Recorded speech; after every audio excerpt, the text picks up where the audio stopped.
नमस्कार दोस्तों, एक बार स्वागत है आपका। जो चुनावी माहौल चल रहा है उसके बारे में एक और महत्वपूर्ण सूचना आपको दे देता हूं।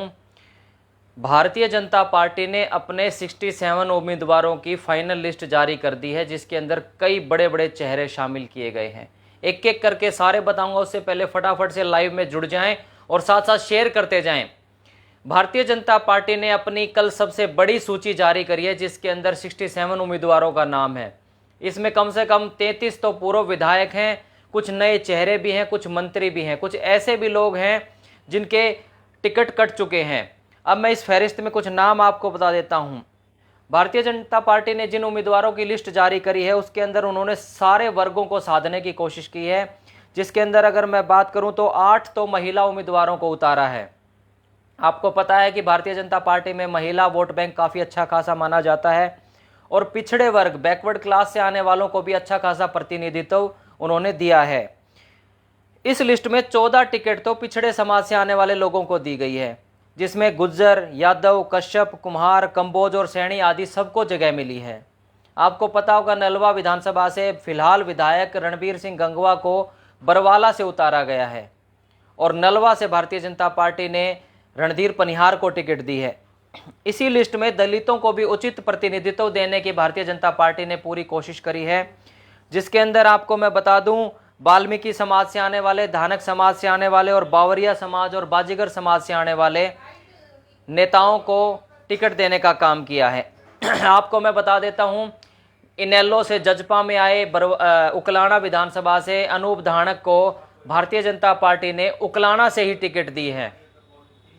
देखिए, समय का हिसाब किताब की इनेलो पार्टी से ही रणबीर गंगवा निकले थे, इनेलो पार्टी से अनूप धानक निकले थे और आज दोनों ही भारतीय जनता पार्टी के अंदर आ गए हैं। क्योंकि जो पिछले जजपा का कार्यकाल था 4.5 साल, मंत्री भी रहे अनूप धानक ने, अभी जजपा छोड़ करके भारतीय जनता पार्टी ज्वाइन करी और इस चीज का बेनिफिट उनको मिला उकलाना की टिकट दे करके। उकलाना के टिकट भाजपा ने अनूप धानक को दी है, बरवाड़ा की टिकट जो है रणबीर गंगवा को दी है और रणधीर पनिहार जो कि कुलदीप बिश्नोई के काफ़ी करीबी हैं, अच्छे दोस्त हैं, उनको टिकट देने का काम किया है। इस मामले में कुलदीप बिश्नोई 3 टिकट लेने में कामयाब हुए। अपने बेटे भव्य बिश्नोई को उन्होंने आदमपुर से टिकट दिलवाने में सफलता हासिल की, अपने दोस्त रणधीर पनिहार को भाजपा से दिलवाई और अपने समाज से आने वाले दूड़ाराम बिश्नोई को फतेहाबाद से टिकट दिलवाई।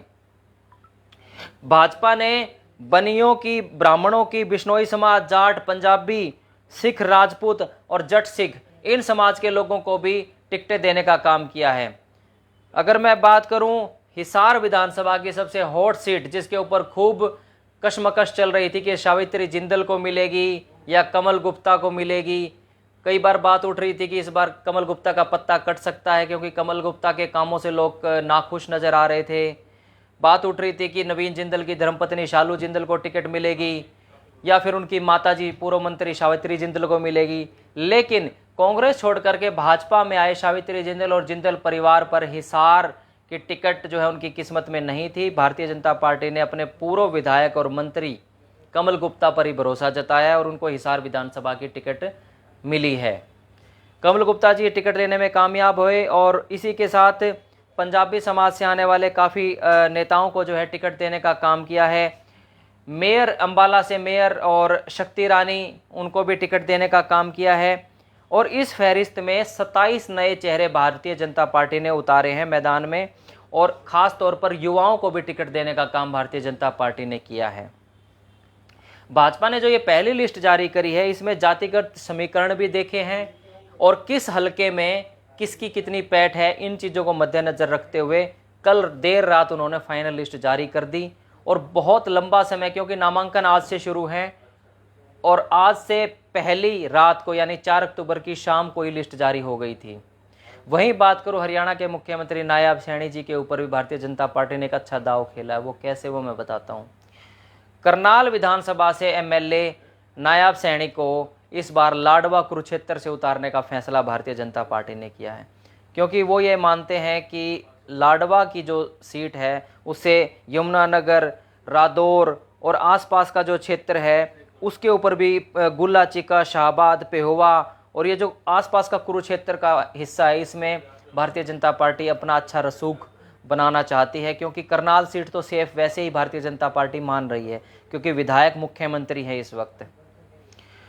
तो कुरुक्षेत्र की इस लाडवा सीट से इस बार नायाब सैनी जी चुनाव लड़ेंगे, और कुरुक्षेत्र में हम ये कह सकते हैं कि इस बार धर्म युद्ध की स्थिति आएगी, क्योंकि कुरुक्षेत्र की एक ऐसी धरती है जहां महाभारत का युद्ध हुआ था, और आज जो ये समीकरण बैठ रहे हैं कुछ ना कुछ धर्म युद्ध के हिसाब से बैठ रहे हैं, क्योंकि नायाब सैनी लाडवा की सीट जो कुरुक्षेत्र के अंदर आती है वहां से चुनाव लड़ने की तैयारी कर रहे हैं। तो इन सब बातों को मद्देनजर रखते हुए आप लोग ये बताएं कि जो ये नई लिस्ट जारी हुई है 67 उम्मीदवारों की, इसमें कौन से कैंडिडेट कहां से जो है बिल्कुल आपको लगता है कि 100% सीट निकालने में कामयाब हो सकते हैं, किन पर आपको लगता है कि पूरी कांटे की टक्कर रहेगी, और किन सीटों पर आपको लगता है कि ये सीट भारतीय जनता पार्टी ने थोड़ा सा बदलाव करना चाहिए था। क्योंकि हिसार विधानसभा की जो टिकट है वो फाइनल कमल गुप्ता की हो चुकी है। बातें आ रही थी कि सावित्री जिंदल या शालू जिंदल को मिलेगी, बहुत सारे लोग सर्वे भी कर रहे थे कि कमल गुप्ता जी का कार्यकाल कैसा है। सावित्री जिंदल तो पहले भी यहाँ से विधायक 2014 में कांग्रेस की टिकट से चुनाव लड़ चुकी हैं, क्योंकि कमल गुप्ता जी लगातार 2 बार से विधायक, और जिन जिन विधानसभा के हलकों पर लगातार भारतीय जनता पार्टी के 2 बार से विधायक थे, उनके ऊपर भरोसा बीजेपी ने जताया है, चाहे वो नलवा की सीट हो, चाहे हिसार विधानसभा की सीट हो। इसी प्रकार अनूप धानक लगातार 2 बार से एमएलए बनते आ रहे थे, भले ही वो इनेलो या जजपा से बने हो, लेकिन लगातार 2 बार से विधायक थे। तो भारतीय जनता पार्टी ने उनको उल्कलाना विधानसभा से ही उतारा है, क्योंकि उनका ये मानना है कि जहाँ से कोई भी 2 बार विधायक रहता है तो उसकी अच्छी खासी वहाँ पर पैठ बन जाती है, जनता के बीच में उसका अच्छा खासा दबदबा रहता है और उसका अच्छा खासा रसूख रहता है। तो इन चीज़ों को मद्देनजर रखते हुए लिस्ट जारी करिए। आप अपना कमेंट बॉक्स में बताएं भाई ये जो टिकटों की लिस्ट बनाई है कैसी है, और जो बचे हुए उम्मीदवार हैं इनकी लिस्ट भी बहुत जल्दी भारतीय जनता पार्टी जारी कर देगी। अब इंतजार रहेगा कि कांग्रेस अपनी लिस्ट कब जारी करती है, क्योंकि कांग्रेस ने अभी अपने पत्ते पूरी तरह से नहीं खोले हैं। कुछ कुछ टिकटें पक्की हैं जिन विधानसभाओं से पहले, जैसे कलोई से भूपेंद्र हुड्डा हैं, और कुछ सीटें रोहतक सोनीपत साइड की ऑलरेडी पता होता है, लेकिन हिसार के, बरवाड़ा के और आसपास के जो क्षेत्र हैं हमारे सिरसा के, फतेहाबाद के, वहाँ की कांग्रेस ने अभी कोई क्लियर नहीं करी है।